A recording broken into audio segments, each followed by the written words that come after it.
Градинката во Таринци пак ги скара СДСМ и ВМРО ДПМНЕ.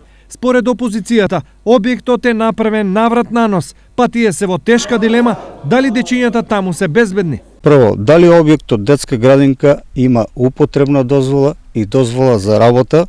Второ, дали детската градинка има вработено соодветен кадар согласно законот? Трето, дали вработените во кујната имаат соодветни лекарски прегледи?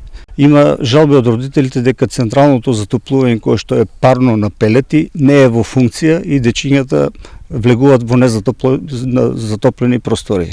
Поради ова, од СДСМ имаат дилема за кого е градена градинката, за децата или за партиските кадри на ВМРО ДПМНЕ. Дали сето ова брзоплето отварање на овој објект е со единствена цел да се вработат, односно згрижат десетина партиски војници од ВМРО ДПМНЕ, а при тоа не водејќи сметка и грижа за безбедноста на дечињата. Од друга страна, од градинката тврдат дека пресод на СДСМ бил тенденциозен. Нашата градинка денес стартуваше со згрижување на дечиња.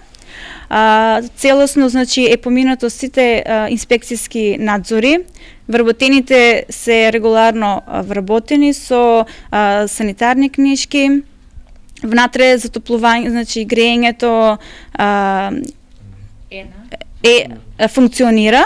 Инаку, детската градинка во Таринци е отворена пред 2 месеца. Истата е изградена со 240.000 евра, пари добиени од ИПА програмата преку меѓугранична соработка со Бугарија. Капацитетот на градинката е 50 дечиња, а во моментов таму се згрижени 35, за кои се грижат 7 вработени.